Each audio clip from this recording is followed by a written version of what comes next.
Now it's time to break out episode 4 of Monkey Wrench. Now, be honest with you, episode 4 wasn't as good as episode 3 because episode 3, let's face it, episode 3 was amazing. I'm sort of kind of mental amazing at sort of understanding life, the reason acts you do, and the things you basically have to do. And that's sort of things that made it sort of great of the last episode.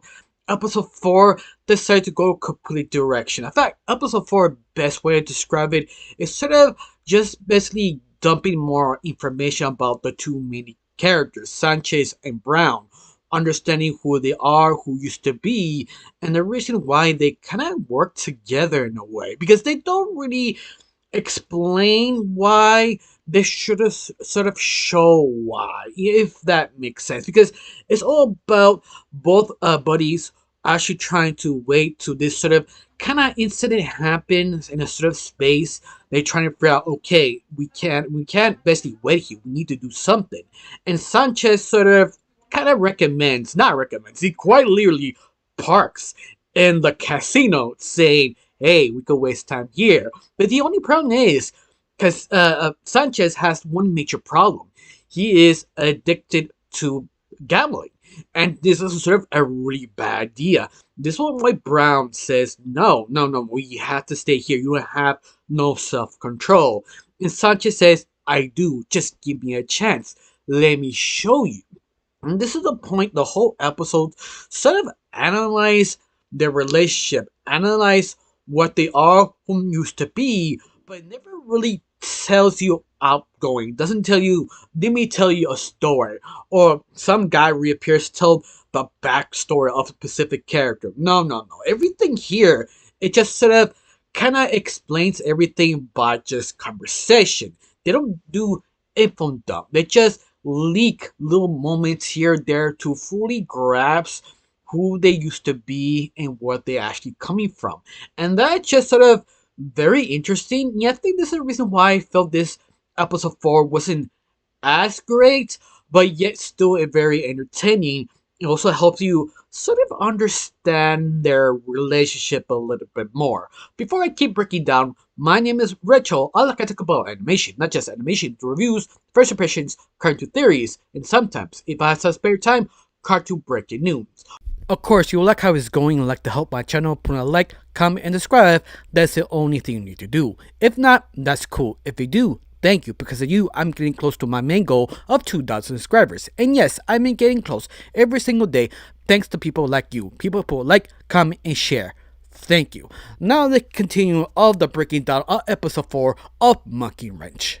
Now, honestly, I was sort of hyped because the last episode, episode 3, was again great, but episode 3 leaves sort of a kind of cliffhanger of the assassin coming back, finish his job, killing off Sanchez because he is the one who break her basically a one-of-a-kind mask she wears to actually murder someone, and now she wants vengeance, and she kind of plans everything out just for him to stay in the casino so she can actually finish him off. And that's basically one of the storylines of Sanchez. And you can easily be, that's it, that could be a fun little story. But no, they went the extra mile to understand Sanchez. Understand why he have this sort of addiction to his gambling problem, that he believes if he does this, he can help his best friend who actually give him a chance. But also kind of dives in a little bit more why he became like a cop, in other words, but not fully cop, what I understand and what they sort of make some conversations. Sanchez used to be a cop, but sort of just a regular red stripe cop, not a blue stripe. I guess there's different kind of cops in this universe, but it makes this more interesting. Sanchez never removes his uniform because his uniform is attached to his skin, his body, and the only way to get rid of it is sort of quit and get an operation to get rid of the suit. And I found that sort of really fascinating. That explains why he's also trying to be down low, be a sort of bounty hunter doing his job, but also kind of playing around being a cop, but he's not really anymore. But again, he cannot basically get it off without that specific operation. And I found that sort of fascinating, especially you do understand his point of view why he quit. He realized a cop is not really a cop. At least that's why he sort of side-eye explained, because all this time he's just sort of moping, freaking out, doesn't know what to do because he lost all the money. He can't really face Brown because he felt he completely failed them.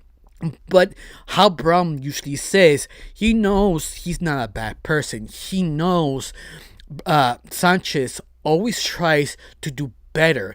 Every single action is trying to be good, but the only problem is Sanchez completely fails all the time. He doesn't know why he fails. He knows he always incompetent. In this one way, he became sort of a drinker and also an alcoholic in a way, because he just sort of want to drown his own opinions, and you feel for the guy. In fact, this is the most relatable Sanchez had been. In fact, anyone who is sort of at least fail a couple of times in a row understand Sanchez's feeling. Like, he quits his career, he realizes it's not his thing, he has no directions. The only person who actually has hope for him is his best friend, who constantly give him chances, even understanding how he actually thinks. And this is the reason why Sanchez really needs Brown, because he's a true friend. He also truly understands him, and yet he feels he's failed him once again. But of course, I love it. During all this, you have other bunny hunters killing each other because of a video game that the other one lends for a little while and the other guy didn't finish it. That's sort of kind of running gag with other side characters. But I thought it fascinating more is about the casino. The casino was brand new, but they sort of made a deal with Assassin to bring Sausage to basically finish the job. But the only interesting thing is, Sanchez is sort of very interesting physically. Something about him does not make sense. Like his crystal, how he moved, what race he truly is. And that's just questions that Sanchez can't really answer himself. And that's why it made him so interesting and relatable. Asking, who actually are you? Like, what race, when you're from? I mean, yes, he's Latino, but that's not really covering the full story. Even that Sanchez doesn't know. People are just sort of kind of wondering, what if we off the guy and take his sort of main jewel? Because if you don't remember, he has a jewel in the middle of his skull that he really takes out like a wallet, like a little bag behind his head to teleport things like his weapons, his cuffs, or whatever he needs on the moment. But it's not normal. And that's the thing, people are just sort of invested of him, because we don't know, how do you work? And that's the thing he doesn't really answer. Of course, the assassin right there does not care about him. The only thing he cares is the fact finish the job and keeping her honor. But I love it, this sort of fall apart completely, because he doesn't expect Sanchez to be so resourceful, but yet Sanchez just doesn't care. Just go do it, just finish me off or do something. Yeah, I love that sort of I don't care kind of moment. It really was very enjoyable, very interesting, and also all the side characters clicked. Of course, you also have the other storyline of Brown, because Brown was sort of still a mystery a little bit, because we knew he's the guy who does all the paperwork, the engineer. He is just sort of the brains in Sanchez Bronze now words. But this episode, very beginning, shows you Brown is also running for something else. His sort of legacy, his race, the reason why he walked away. And that's just sort of interesting, because you find out Brown, he's sort of walrus type of being that I really wasn't sure that was the right word or how to describe him. But yeah, he is a walrus sort of kind of hard being, because you meet another completely same creature as Brown, but you understand why Brown sort of lived. That simple conversation having him, because in his sort of kind of social life, or how the people run, it's all about social order, which house you belong to. It's almost like that sort of sophisticated, rich, kind of privileged type of people. Depends what title or name you have and the rank in the society you really are. Brown just left all this because he feel almost he doesn't fit into that sort of society. On top of all this, you also find out that Brown could be a hybrid, or not even a hybrid. You could see even that maybe his mother wasn't as well or that's beautiful, or something wrong with her that kind of made him look what he is, not having his tusk, not being as big as a normal same creature as him. And this is why he sort of left, because he was sort of tired of all this BS, becoming him own self, his own identity. But this sort of other gentleman who basically trying to convince him, just hang out with me and let's talk. But this is the issue. Brown does not care about anything of that. He just walked away, say thank you, but no, I'm fine. I'm here to just sort of waste time and fix my hand. But this is the issue. Sanchez spent all the money of his own credit card, leaving Brown without paying his repairs, and this is why his co-worker or someone from his own race pay for everything. He also asked him just sit with him and eat for a little while and let's talk. And Brown just sort of trying to be courteous, even though he didn't want to. He kind of need to, but this is the thing you really understand why Brown doesn't really like talk to his own race, because it's sort of 1% mentality of which name or which house you belong to, or sort of kind of dumping some information about his father, like the disgrace he became, so he walked away, and his dad had to take everything about society, questioning his own son. He also questioning his own wife, and that's the thing that Brown left because he was tired of it. I know I do not look like a normal race like my own race nowadays. In that, it just interesting. You understand he's tired of his BS. He also tired of this other gentleman who quite literally just disses him every moment of the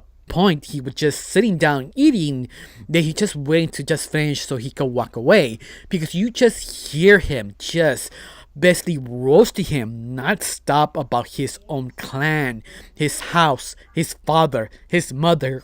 You just get all this BS and almost sort of blaming him or blaming his own mother. See, understanding Brown just does not like how he comments about his family. I can easily understand. I mean, not understand, easily understand to punch the guy or walk away, because I just don't want to hear it. And that is just interesting. But the whole point of that conversation is the fact he wants him to sign so he get out of the family name or family serve honor off the list, just to confirm he's basically resound his name. He's not one of us. This is sort of your race card being removed because you're not qualified anymore. Just sign the papers.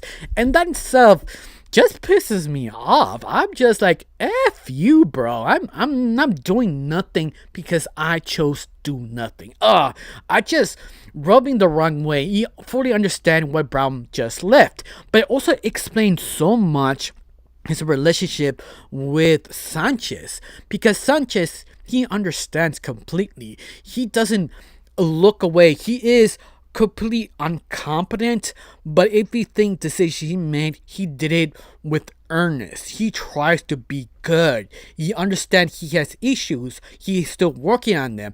That's why he sticks to him, because he knows he is truly honest and care about him. Every decision Sanchez made is because of him, and that is just truly fully understands why he stays with his partner, especially Sanchez, because Sanchez just sort of confused. He was drinking and saying out loud he doesn't get why he has a great friend. He doesn't deserve him. He just waited the time he left them, but yet he never does.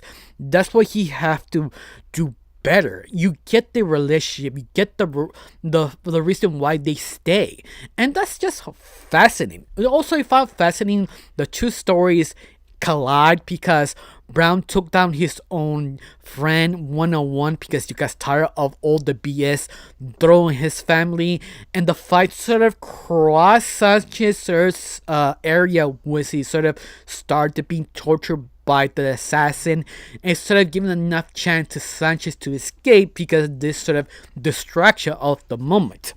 But during that moment, the interrogation really leaked some more information about the box. This box, who basically given about $5 billion to basically transfer point A to point B, but yet people are scared to use this box or help to move it because it's just too dangerous. But Sanchez and Brown don't know what this actually is. In fact, as the audience, we kind of get a small sneak peek, but we don't really saw it correctly. We seen it opening the box behind the scenes. Even Sanchez was sort of curious, what is this big deal about this box? He attempted to see a sneak peek, but he couldn't because the assassin keep blocking his way because he about to be tortured. But he found it fascinating how many people want this box, even that Sanchez and Brown just sort of kind of confused. Even Brown tempted to open the box, but yet it's kind of hard to open a box if you don't know the code. So it's just there, just messing with the security buttons and not yet figuring out how to open it. But of course, what do you think inside the box? You think it's something fascinating, something dangerous, something alive, or something completely useless like an artifact that you need certain things to activate? But the only thing we know is the fact that Sanchez and Brown barely escaped of that Pacific prison. But also, I love it in more that Pacific prison or casino is sort of the three creatures who basically run this casino. This sort of kind of ringleader with a sort of crystal ball in his head that have an afro. They has no face. I thought that design is pretty interesting. The other boss who is technically sort of like a shadow paper or something like that. When you see it, you get it when I mean shadow puppet, because it just sort of a weird shadow pops in and pops out doing the whole episode, making news, moving things, but he's not a hand-to-hand comment type of guy, but he's just sort of a talker, a guy who moves things. And that's just sort of interesting that two designs really stands out. Of course, I have to admit, this whole episode just was very fun. I mean, it wasn't super satisfying like episode 3, because episode 3 was just sort of like another level. But this one sort of was interesting because they really trying to delve in their relationships and the reason why they stayed together. But also wondering what happened to the box and left it sort of like a JoJo cliffhanger. Like, we still continuing this storyline, trying to figure out where is the box, sort of gags ending be continuing kind of situation. But it works. Everything here works, but I understand it wasn't fully satisfied for you. For me, it was okay. The ending sort of says it because it's sort of like a running gag in this series. But at the very end, I still enjoyed. I didn't love it, but I still enjoyed. At least get more understanding about all the characters in this situation and their background. I don't know how you felt about this. Do you love it? Do you hate it? Tell me down below. Let me know. I got nothing else to say. Just thank you for watching. Don't forget to subscribe and have a wonderful day. Bye.